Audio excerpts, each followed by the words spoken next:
ሰላም ጤና ይስጥልን ተመልካቾቻችን እንደምን ዋላችሁ እንደምን አመሻችሁ ከአንከር ሚዲያ ዝግጅት ክፍል ያክብሮ ሰላምታችንን እናቀርባለን። በኢትዮጵያ የጤና ባለሙያዎች የጠሩት አድማ ከዛሬ ጀምሮ ተግባራዊ ሆኗል። በመላ ኢትዮጵያ የሥራ ማቆም አድማው በከፊል እየተከናወነ ነው። በአራቱም የኢትዮጵያ አቅጣጫዎች የጤና ማዕከላት ሆስፒታሎች በዛሬው ዕለት በከፊል የሥራ ማቆም አድማ በማድረግ ለአብይ አህመድ አገዛዝ ጠንከር ያለ መልእክት አስተላልፈዋል። አንዳንድ አካባቢዎች እስርና አፈናው ተጠናክሮ ቀጥሏል። በርካታ ዶክተሮች ታስረዋል። የጤና ማዕከል ሰራተኞችም እንደዚሁ እየተዋከቡ እንዳለ ነው ያገኘነው መረጃ የሚያሳየው። በጥቁር አንበሳ ሆስፒታል ዛሬም ከ200 በላይ ነርሶች ስራ እንዳልገቡ ነው የተገለጸው። 11 ዶክተሮች የደሞዝ እገዳ ተደርጎባቸዋል። አገዛዙ በተለያዩ የአፈናና የማስፈራሪያ መንገዶች አድማውን ለማስቆም እየሞከረ ይገኛል። በሌላ በኩል በነገው ዕለት የአዲስ አበባ ትምህርት ቤቶች ተዘግተው ከመምህራንና ሰራተኞች ጋር ውይይት ለማድረግ የከተማው አስተዳደር ጥሪ ማድረጉም ተሰምቷል። መምህራን እንዳይቀላቀሉ በየአቅጣጫው አገዛዙ አፈና እያከናወነ ነው። የዛሬውን የጤና ባለሙያዎችን የሥራ ማቆም አድማ በተመለከተ ከዘውትር ተሳታፊያችን ጋር መረጃዎችን እንቀበላለን። በአስተያየቶችንም እንደዚሁ እንዲሰጠን እናደርጋለን። በጣም አመሰግናለሁ። እንግዲህ ቃላቸውን ፈጽመዋል፣ ያሉትን አድርገዋል። ዛሬ አድማው ተጀምሯል። መሳይ ያሉት ከሚጠፋ የወለዱት ይጥፋ ይላል። የጤና ባለሙያዎች በኢትዮጵያ የሚገኙ የጤና ባለሙያዎች በጣም በሚያስደንቅና በድፍረት በተሞላበት ሁኔታ ያገዛዙ ጦር፣ ያገዛዙ ደህንነት፣ ያገዛዙ ፖሊስ አጠቃላይ ዛሬ ስራ ፈትቶ በኢትዮጵያ ባሉ ሆስፒታሎች ነው እንደ ታካሚዎች በግቢው ውስጥ ሲንቀሳቀስ የዋለው። ይሄንን ነገር ፈንቅለው ወጣው የደሞዝና የጥቅማ ጥቅም ሌላውም የጤና አገልግሎት ማሻሻያ ጥያቄዎችን ለመንግስት ያቀረቡት ጥያቄ እስከ ግንቦት 3 2017 ዓ.ም ድረስ ለጠየቁት ጥያቄ ምላሽ እንዲሰጣቸው ነበር ለመንግስት ጥያቄ ያቀረቡት። ነገር ግን መንግስት ተገቢው ምላሽ ባለመስጠቱ ምላሽ ካለመስጠቱ በተጨማሪ የጠየቁትን ፍትሃዊና በጣም ተገቢ የሆነ ጥያቄ በጉልበት እና በተለያዩ መንገዶች ጥያቄያቸውን ለማስቆም ከፍተኛ ጥረት ሲያደርግ ነው የዋለው። ይሄን ጥያቄ በተለያዩ ሆስፒታሎች አድማው ሙሉ በሙሉ ከጸጥታ ኃይሉ ከደህንነቱ አቅም በላይ ሆኖ በድፍረትና ወኔ በተቀላቀለበት ሁኔታ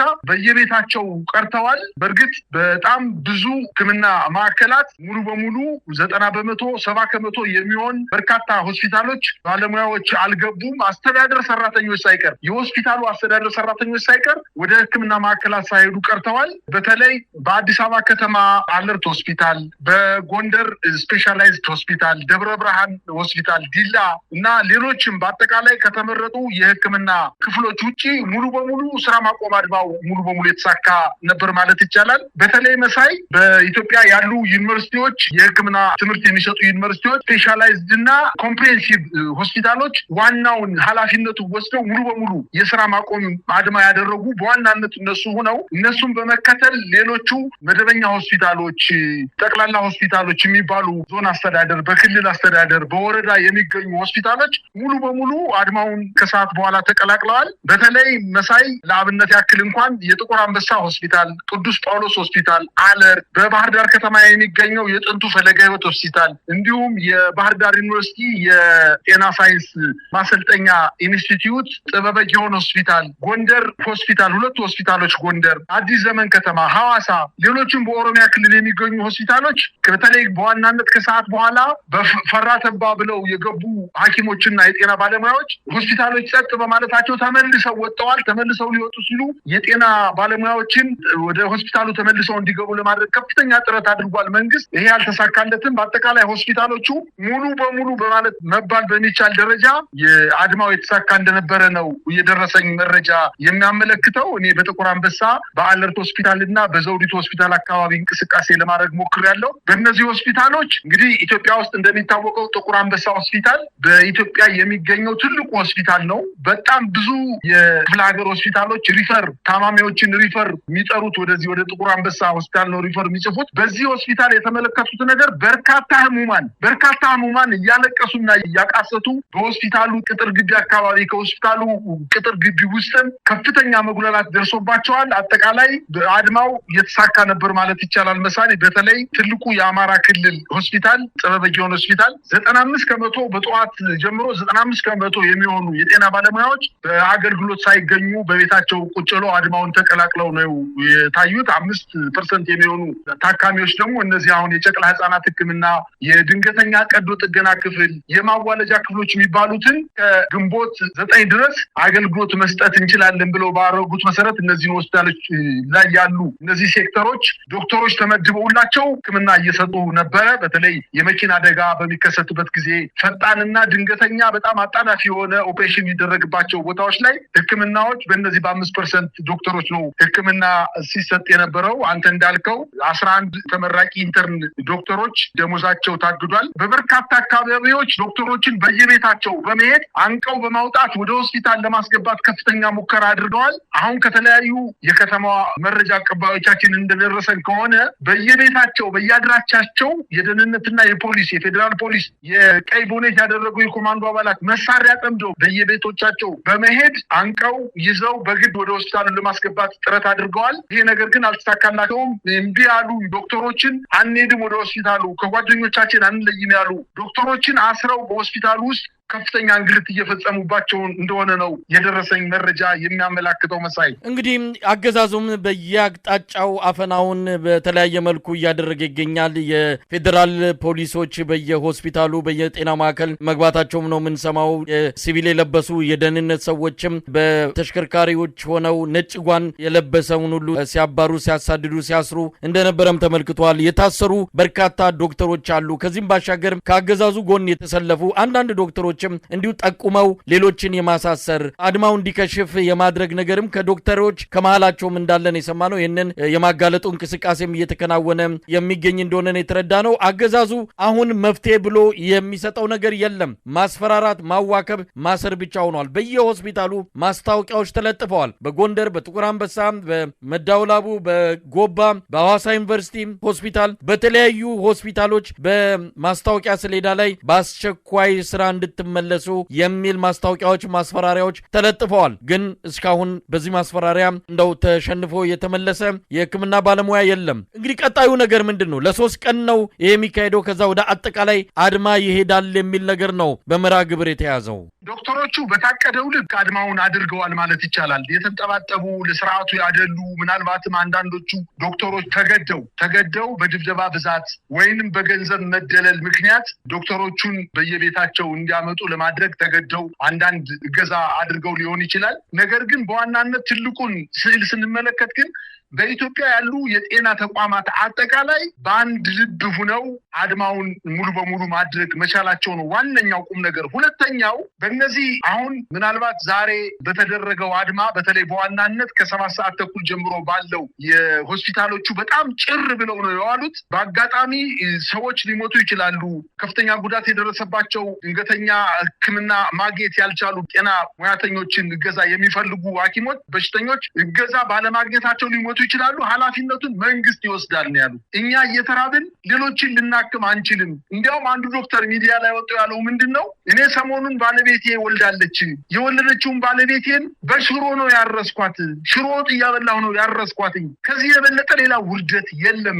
ልጄን ባለቤቴ 9 ወር ተሸክማ አንድ ጠቦት በግ መግዛት ያልቻለ ዶክተር ሊባል አይችልም። ምናልባትም በጎዳና ላይ የጎዳና ተዳዳሪዎች፣ ከሰው እየለመኑ የታክሲ ሹፌሮች፣ ወያላዎች፣ የታክሲ ረዳቶች፣ የመኪና ሹፌሮች ወይም የመኪና ረዳቶች ሚስቶቻቸው ቢወልዱ ከኔ የበለጠ ማድረግ የሚችሉበት ሁኔታ ነው ኢትዮጵያ ውስጥ የተፈጠረው። ስለዚህ የኔ ዶክተር መሆን ሚስቴን ማድረስ ባለመቻሌ እጅግ በጣም ጸጸት ውስጥ ገብቻለሁና ወደፊት እቀጥላለሁ የሚል ቅስቀሳ ነው ያደረገው። ሌላው ከእንግዲህ በኋላ ያለው መከራ ነው የሚበልጠው። እንግዲህ በኢትዮጵያ ሕዝብ ዘንድ ይህ ስርዓት ከፍተኛ በደል በኢትዮጵያ ሕዝብ ዘንድ እየፈጸመ እንደሚገኝ ሁላችንም የምናውቀው ነገር ነው። ነገር ግን ይሄን ጥያቄ መመለስ ባለመቻሉ ከግንቦት 10 ጀምሮ ግን ሙሉ በሙሉ አድማ የምናደርግ መሆኑን የድንገተኛ ቀዶ ጥገና ክፍል፣ የህፃናት የወላዶች ክፍል፣ የጨቅላ ህፃናቶች ህክምና ክፍልን ሙሉ በሙሉ እንዘጋለን ያሉት። እንግዲህ በዚህ እርምጃቸው የሚቀጥሉ ከሆነ ኢትዮጵያ ውስጥ በርካታ በ10 ሺዎች የሚቆጠሩ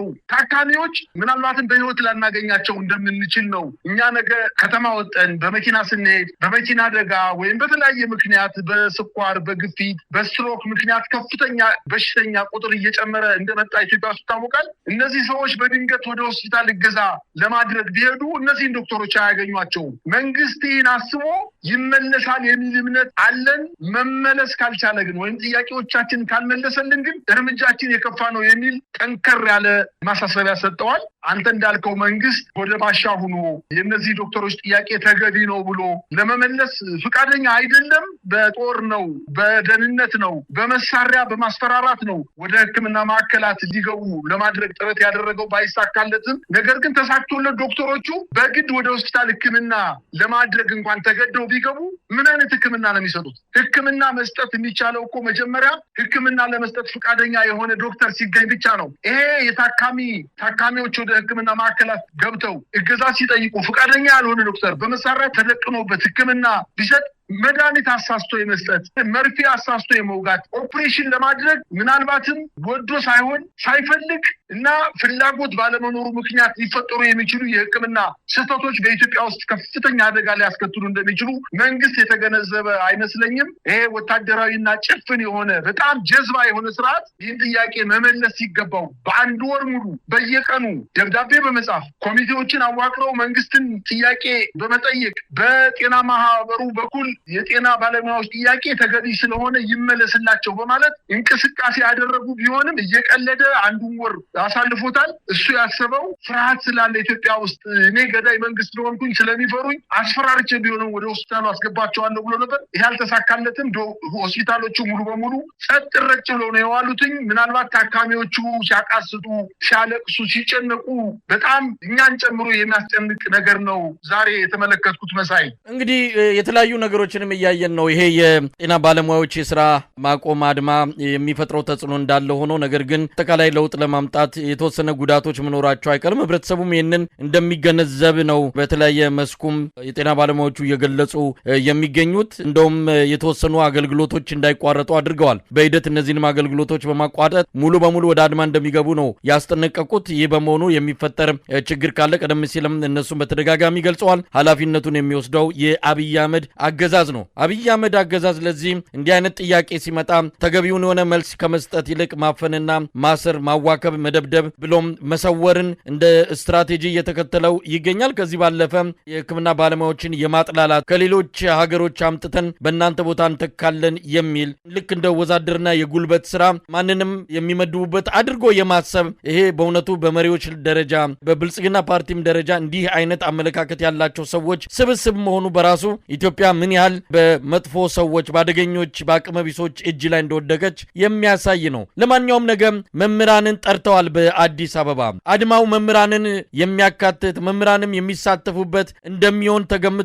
አሁን ዳር እያለ ነው። ምናልባትም በሚቀጥሉት ቀናት መምህራንም ይሳተፋሉ ተብሎ ይጠበቃል። ይህንን ለመከላከል እንግዲህ ከወዲሁ በአማራ ክልልም እንደዚሁ ስብሰባ ጠርተዋል መምህራንን። ነገ ደግሞ በአዲስ አበባ ትምህርት ቤቶች ተዘግተው መምህራንና ሰራተኞችን ለማዋየት አገዛዙ በየቦታው ማስታወቂያ ለጥፈዋል። ምንድነው ያለው ስጋት አዲስ አበባ ላይ? እንግዲህ ይሄ ወታደራዊ ስርዓት በተለይ በዋናነት የብልጽግና ፓርቲ የሚሆን ሀገሪቱን እየመራት ያለው ጠቅላይ ሚኒስቴር ከዚህ በፊት የሕክምና ባለሙያዎችን ሰብስቦ አንድ በጣም ስፔሻሊስት የሆነ ዶክተር እኔ መኪና የለኝም፣ ቤት ተከራይቼ ነው የምኖረው፣ ስለዚህ ምናልባት በማንኛውም ሰዓት የቀዶ ጥገና ክፍሉ እኔን ሊፈልገኝ ይችላል፣ እረፍት በሆንኩበትን ሰዓት ወደ ሆስፒታል ተጠርቼ ሕክምናውን ኦፕሬሽኑን ለመስራት የግድ መኪና ያስፈልገኛል፣ እኔ መኪና በብድር እንድናገኝ ቢመቻችልን፣ አለዚያ ደግሞ ምን አለበት ለባለ ሀብቶች ከቀረጽ ነፃ መኪና ይገባ የለም እንዴ? ስለዚህ መኪና በቀረጽ ነፃ ለሐኪሞች እንዲገባ ብናደርግ ሕክምናው እንዲሳለጥና በጊዜ እንድንደርስ ራይድ መጠቀም ስለማንችል በባጃጅ ሂደን ሆስፒታል በጊዜው ስለማንደርስ ምናልባትም መንግስት ይሄ ይጎዳዋል ወይ ብሎ ለጠየቀው ጥያቄ የመለሰው ለጠቅላይ ሚኒስትሩ ለዶክተሮች የመለሰላቸው መልስ ችግር የለውም፣ እናንተ በዋናነት መኪና የምትፈልጉት በረንዳቸው ላይ ለማቆም ነው፣ ስለዚህ 4-5 ሁኑና አራት አምስቱንና አንድ መኪና ያዙ አንድ ቀን አንዱ እያላችሁ በዙር በየአራት ቀኑ አንድ ይደርሳችኋል ዋናው ከቤታችሁ በር ላይ ማቆም ነው ብሎ ነው የቀለደባቸው ሐኪሞች መኪና መንዳት ተራ ነገር ነው 2-3 ሰው መንዳት እንዲችል አድርጉና በጋራ ተጠቀሙበት አንድ ቀን አንደኛው ጋር ካደረኮ ችግሩ ይፈታል ዋናው ግቢ በር ላይ ማቆም አይደለም መኪናው ከዚህ መንግስት ትክክለኛና ጤነኛ የሆነ መልስ ዶክተሮች አይጠብቁም ብስጭት ላይ ናቸው ይሄ መልስ የዚህን ስርዓት በጣም የበሸቀጠ ስርዓት እንደሆነ እቺ መልስ ብቻ በቂ ናት በዶክተሮች ላይ መኪና በረንዳችሁ ላይ ማቆም ነው የናንተ ዋና ዓላማ ስለዚህ አራቱ ናችሁ አንድ መኪና ግዙና በየበረንዳችሁ አቁሙት ብሎ ነው የሰደባቸው ይሄ ስድብ ነው ለዶክተሮች የማይገባ መልስ ነው ከጠቅላይ ሚኒስትሩ የተመለሰላቸው ግን የፈራው ነገር ሐኪሞችን ብቻ አይደለም ሐኪሞች በድፍረት አሁን ወደ አድማ ሙሉ በሙሉ ተቀላቅለዋል ምናልባትም ከ3 ቀን በኋላ ተመልሰው ወደ ስራ ገብተው ተመልሰው እንደገና ከግንቦት 10 ጀምሮ አጠቃላይ አድማ እንደሚያደርጉ መልስ እስካልተሰጣቸው ድረስ ሊያደርጉ ይችላሉ ነገር ግን በኢትዮጵያ ህዝብ ዘንድ የሰራው ኃጢያት ይህ ስርዓት እንቅልፍ የማያስተኛው እየበረገገ የሚያድር ስርዓት በመሆኑ ይሄ አጠቃላይ ዶክተሮች ብቻ ሳይሆን የኢትዮጵያ ህዝብ ዶክተሮችን ተከትሎ አድማ ይወጣብናል በማለት ከፍተኛ ስጋት ላይ ነው ያለው ለዛም ነው ትናንትና ትምህርት ተቋርጦ በአማራ ክልል መንግስት ተቋርጦ በሚገኝባቸው ከተሞች ላይ መምህራንና የትምህርት ቤት አስተዳደር ሰራተኞችን ሙሉ በሙሉ ጠርቶ በእጅግ በጣም ሲያስፈራራ ነው ያለው አታችሁ በእስር ቤት መመስፈስ ከፈለጋችሁ የዶክተሮችን አመጽ ተቀላቀሉ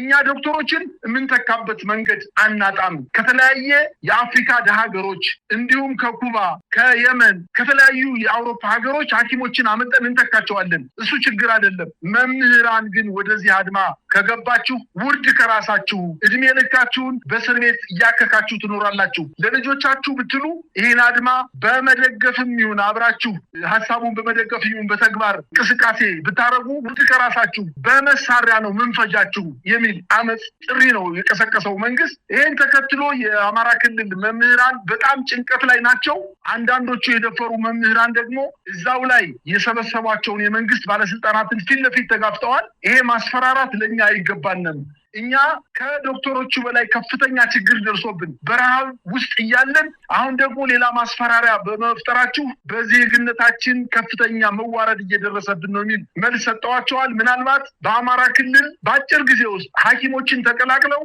የመምህራንና አጠቃላይ የትምህርት ኮሚኒቲ የሚባለው የትምህርት ማህበረሰቡ ከዶክተሮቹ ጋር ወይም ከጤና ባለሙያዎች ጋር አድማ ሊያረጉ እንደሚችሉ ነው የደረሰኝ መረጃ የሚያመላክተው በአማራ ክልል አሁንም መምህራን ወረቀት በትነዋል በብዙ ከተሞች ላይ በደብረ ታቦር በደብረ ብርሃን በደብረ ማርቆስ በጎንደር ከተማ በባህር ዳር ከተማ የመምህራን ድምጽ በሚል ወረቀቶች በትናንትናው ምሽት ላይ ተበትነዋል የዶክተሮች አመጽ የኛም ጥያቄ ነውና መንግስት በአጠቃላይ በሲቪል ሰርቪሱ የሚሆን በሕክምና ተቋማት ሰራተኞች ላይ እያደረገ ያለውን ጭቆና ያቆም አለዚያ ግን እኛ እየሞትን በረሃብ እየሞትን መንግስትን የምንደግፍበት ምክንያት የለምና በጥይት መሞት ይሻለናል የሚል ወረቀት ተበትኗል በሁለተኛ ደረጃ ዛሬ በአዲስ አበባ የሚገኙ ሁሉም ትምህርት ቤቶች ትምህርት ተቋርጦ የትምህርት ማህበረሰቡ ወይም መምህራን በየክፍለ ከተማቸውና በየወረዳ በሚገኙ አዳራሾች ደብዳቤ ተበትኖላቸዋል መቅረት አይቻልም ፍጹም መቅረት አይቻልም የሚል ደብዳቤ ነው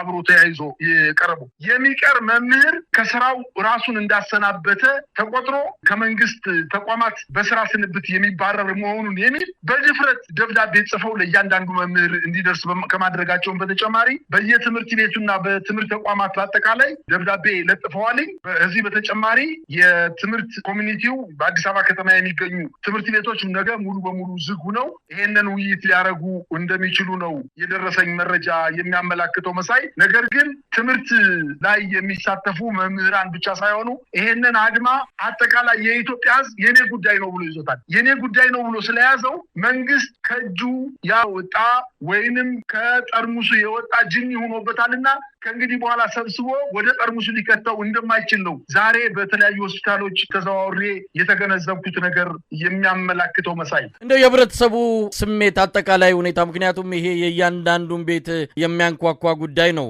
የኢትዮጵያ ህዝብ ሕክምና ካላገኘ ቀደም ሲል እንደገለጽከው በሚሊዮኖች የሚቆጠር ኢትዮጵያዊ አደጋ ላይ ነው ህይወቱ የሚወድቀው ስለዚህ በአንድም ይሁን በሌላ አድማው መመታቱ የህብረተሰቡን ህይወት የሚነካ ነው ከዚህም ባሻገር ህብረተሰቡም ጥያቄ ነው። አገዛዙ መልስ የሚሰጥ አይደለም። በእንቅርት ላይ ጆሮ ደግፍ፣ በመከራ ላይ መከራ የሚደርብ ስርዓት መሆኑን አስመስክሯል። በዚህ ወቅት ላይ እንኳን የነዳጅ ዋጋ ጭማሪን ያደረገው አብይ አህመድ የኢትዮጵያ ህዝብ ከ90% በላይ የሚሆነው በድህነት ውስጥ ያለም ከድህነት ወለል በታች የሚማቅቅ መሆኑ እየታወቀ ከ30 ሚሊዮን የሚበልጡ ኢትዮጵያውያን የምግብ እርዳታ በሚያስፈልጋቸው በአሁኑ ሰዓት ከዓለም ቁጥር 1 የሀገር ውስጥ ስደተኛ በሀገር ውስጥ የተፈናቀለ ህዝብ ቁጥር ያላት ኢትዮጵያ አብይ አህመድ የእነዚህን ጥያቄዎች መመለስቶ ያው መናፈሻ ቦታዎችና ቤተመንግስቱን በመገንባት ላይ ነው ጊዜውን እያጠፋ ገንዘቡንም እያጠፋ የሚገኘው። በኦሮሚያ በተካሄዱ የተለያዩ ስብሰባዎች ሰሞኑን ከመምህራንም ከጤና ባለሙያዎች ጋርም በተደረገ ስብሰባ ላይ ጊዜ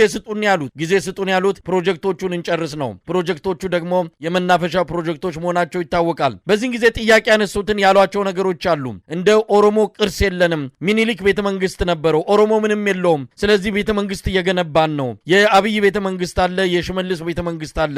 እነዚህን ፕሮጀክቶች እንጨርስ፣ ከዛ በኋላ እንከፍላለን የሚልም በመድረክ ላይ ወደ ዘር ወደ አደገኛ ወደ ሆነ የእርስ በርስ ግጭት ሊፈጥር ወደሚችል ነገሩን እየጠመዘዙት እየወሰዱት እንዳለም እየተሰማን ያለው ኃላፊነት የጎደላቸው ናቸው። እውነት ለመናገር እነዚህ ሰዎች ሀገሪቱን በክልልም ሆነ በፌዴራል የሚመሩ የኦሮሚያ ብልጽግና ሰዎች በከፍተኛ ደረጃ ኃላፊነት የጎደላቸው ሰዎች ናቸው። በዚህ ወቅት ላይ እንኳን ሰከን ብለው ነገሮችን አረጋግተው ጥያቄው መመለስ አልፈለጉም። ሀገሪቱን ወደ በለጠ ቀውስ ውስጥ ነው እየከተቷት ያለውና እንደው ህብረተሰቡ ምን እያለ ነው? ይህንን አመጽ ይህንን አድማ መቀላቀል አለበት። ሰላማዊ አመጽ ነው፣ ሰላማዊ እምቢተኝነት ነው። መንግስትን እጅ ጠምዝዞ ጥያቄውን እንዲመልስ ማድረግ የሚቻልበት አካሄድ ነው። ስለዚህ በዚህ አንጻር ህብረተሰቡ ምን እያለ ነው? እንደው በቀጣይ ምን ልናይ እንችላለንስ? መሳይ አሁን ከቁጥጥር ውጭ በመውጣቱ ምንድነው የሰማነው ነገር የጤና ተቋም ዳይሬክተሮችን፣ የዲፓርትመንት ኃላፊዎችን፣ የአንዳንድ ህክምና ማዕከላት ላይ የሚገኙ በህክምና ተቋሙ ላይ የሚሰሩ ኃላፊዎችን መንግስት ስልክ እየደወለ አጠቃላይ በየሆስፒታሉ በየከተማው በየከተማ አስተዳደሩ በየክልሉ የሚገኙ የህክምና ኃላፊዎች መንግስት ከእናንተ ጋር መወያየት ይፈልጋል፣ ችግሩን በውይይትና በንግግር መፍታት እንችላለን ብሎ ጅብ ከሄደ ውሻ ጮኸ አይነት ልመና ውስጥ ገብቷል። የተለያዩ ምክንያቶችን በመግለጽ በማስፈራራት ከስራ እናሰናብታለን በማለት በመሳሪያና በማሰር ሙከራ አድርጎ ነበር። ይሄ አልተሳካለትም። ሌሎችን ማንኛውንም የሰልፉ ወይም አድማው እንዲደናቀፍ ለማድረግ ከፍተኛ ጥረት አድርጎ ነበረ። ይሄ አልተሳካለትም። አድማው ከተጀመረ በኋላ ግን አሁን መንግስት በከፍተኛ ሁኔታ እየተሯሯጠ ነው የሚገኘው። ዶክተሮቹ በአንድ ማዕከል ተሰባስበው ከመንግስት ጋር ከትልልቅ የመንግስት ባለስልጣናት ጋር ውይይት ማድረግ እንፈልጋለን ብሎ የመንግስት ባለስልጣናት የህክምና ባለሙያ ኃላፊዎችን እያናገሩ ነው የሚገኙት። አንዳንድ መረጃዎች እንደሚጠቁሙ ከሆነ የጤና ማህበሩ ኃላፊዎችን በየጤና ማዕከላት ወስዶ እነዚህ ሰዎች ውይይት ማድረግ ስለምንፈልግ ሰብስባችሁ አምጡልኝ ብሎ ቢበትንም እንደኛ በደህንነት ኃይሉና በወታደሮቹ ዶክተሮቹ ተሰብስበው ሊገኙለት ባለመቻሉ በራሳቸው ሰዎች ጀንጅነው ወደ ማዕከላት እንዲመጡና ውይይት ማድረግ እንፈልጋለን የሚል ቅስቀሳ እንደጀመሩ ከ10 ሰዓት በኋላ የደረሰኝ መረጃ ነው ይሄ መረጃ። ነገር ግን ዶክተሮቹ እኛ ጥያቄዎቻችንን መንግስት በዋናነት ጠቅላይ ሚኒስትሩና የጤና ጥበቃ ሚኒስትሩ ወጥተው ጥያቄዎቻችንን እንመልሳለን፣ በተገቢ መንገድ እንመልሳለን እስካላሉ ድረስ እንዲያውም አሁን በግማሽ ወይንም አንዳንድ የጤና ማዕከላት ላይ የሚሰጡ ፈጣን የህክምና አገልግሎት የሚያስፈልጉ ቦታዎችን ከፍተን ሌሎችን ነው የዘጋነው። ነገር ግን መንግስት በይፋ ወጥቶ ውስጥ ለውስጥ ሳይሆን በይፋ ወጥቶ መልስ የማይሰጠን ከሆነ ሙሉ በሙሉ አድማውን የምናቆም መሆኑን እና በሆስፒታል ምንም አይነት ግልጋሎት የማንሰጥ መሆናችንን መራብ ካልቀረ አድማ አድርገን መራብ ነው ያለብን የሚል መልስ ነው እየሰጡ ያሉት። መንግስት በጣም ተደናግጧል። ከፍተኛ መደናገጥ ውስጥ ገብቷል። በመደናገጥ ውስጥ ደግሞ እያደረገ ያለው ነገር ስሜታዊ የሆነ ነገር ነው። በርካታ ዶክተሮችን እያሰረ ነው። በርካታ የጤና ባለሙያዎችን በአጠቃላይ እየደበደበ ነው። አንዳንዶችን እየደለለ ነው። አሁን ነገሮቹ ከተበላሹ በኋላ መልስ ለመስጠት ወይንም ጥያቄዎቻቸውን ለመመለስ ውስጥ ለውስጥ እየሰራ እንደሆነ ነው የሰማነው ነገር የሚያመላክተው። ነገር ግን እኔ ከዶክተሮቹ የበለጠ በጣም የገረመኝ በአጠቃላይ በአዲስ አበባ ከተማ ውስጥ እንቅስቃሴ ለማድረግና የህብረተሰቡን ስነልቦናና አጠቃላይ አድማውን በተመለከተ አመለካከቶቻቸውን ለማዳመጥና ለመስማት እንደቻልኩት ከሆነ ደግ አደረጉ።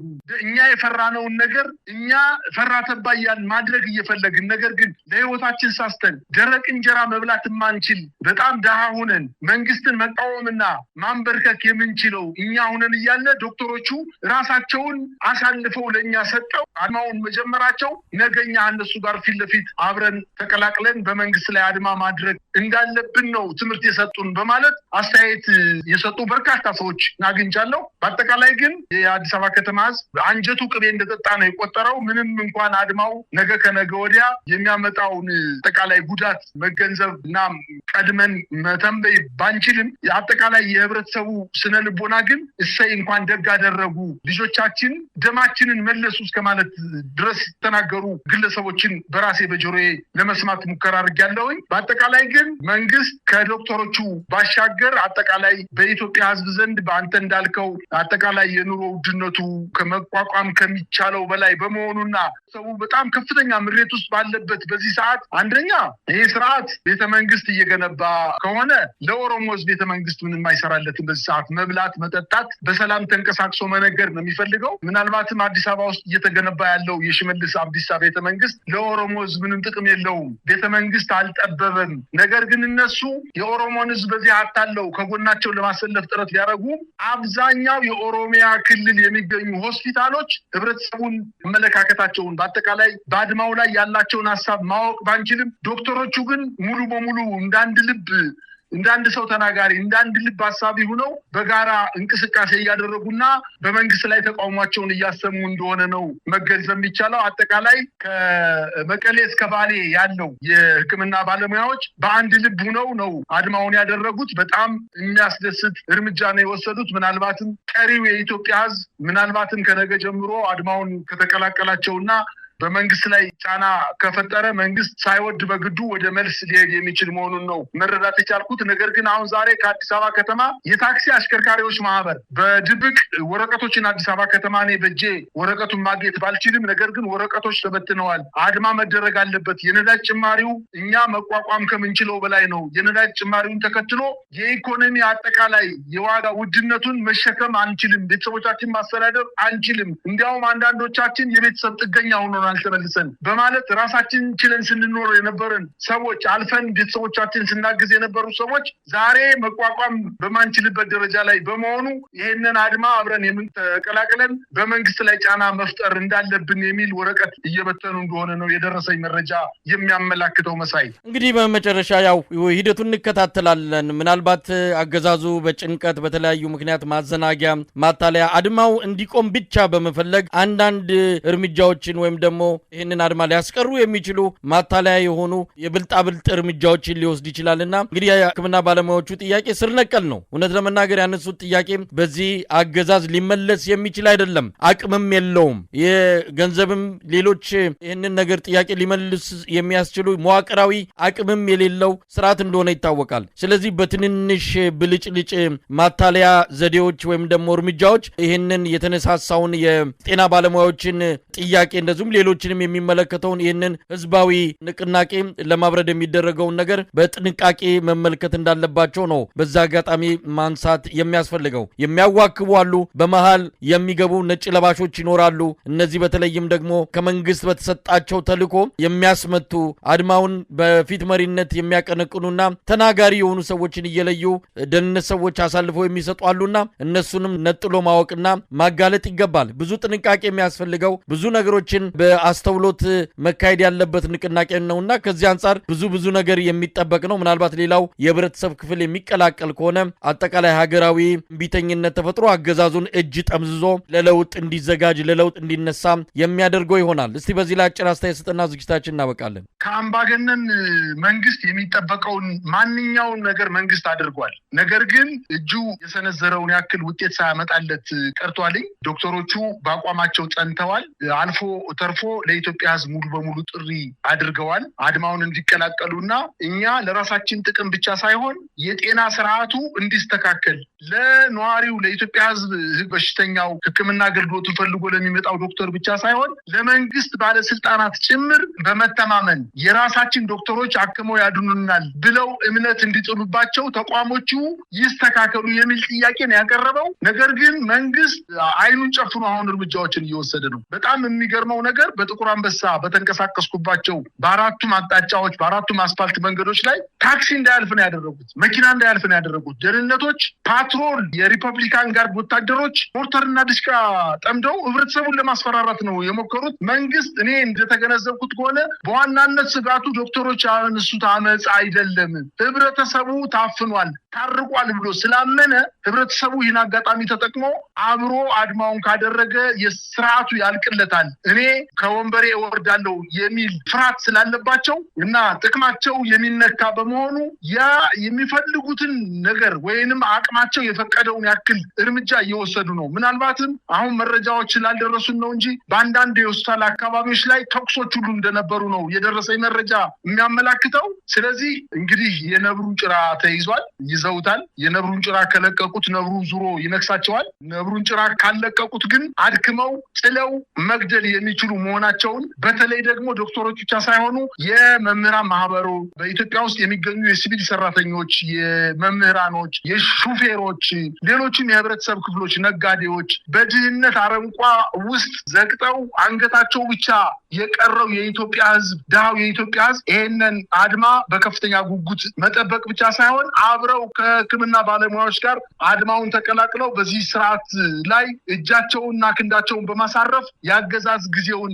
እንዲያጥር ከፍተኛ ትብብር ማድረግ እንዳለባቸው ነው። ይህን ካላደረጉ ግን በእድሜ ዘመናቸው ከዚህ በፊት በተደረጉት አብዮቶችና አመፅና አድማዎች በርካታ ንጹሃን ዜጎች ተገለው፣ በርካታ የተማሩ ሰዎች ተሰደው፣ በርካታ ሀብት ወድሞ ዙሮ የባለስልጣናት ወንበር ሳይነካ የቀረበት ሁኔታ ይፈጠራልና ጉልበቱ እንዳይጨምር ይህ ስርዓት እንዲንበረከክ ለማድረግ የኢትዮጵያ ህዝብ ካሰበ ከነዚህ ጀግና ኢትዮጵያውያን ጋር አብሮ በጋራ ተሰልፎ አድማውን ተቀላቅሎ ይሄን ስርዓት ማስወገድ እንዳለበት ነው ማሳሰብ የምፈልገው። ይሄ ደግሞ አማራጭ አይደለም፣ ብቸኛው መፍትሄ ብቻ እንደሆነ ማወቅ መቻል እንዳለበት ነው ለኢትዮጵያ ህዝብ ማሳሰብ የምፈልገው። መሳይ በጣም አመሰግናለሁ። እንግዲህ የመጀመሪያው ቀን አድማ በተሳካ ሁኔታ እየተካሄደ ነው። ከፊል አድማው በአብዛኛው የጤና ማዕከል፣ በሆስፒታሎች እንደዚሁም በተለያዩ የጤና ተቋማት ውስጥ እየተካሄደ ይገኛል።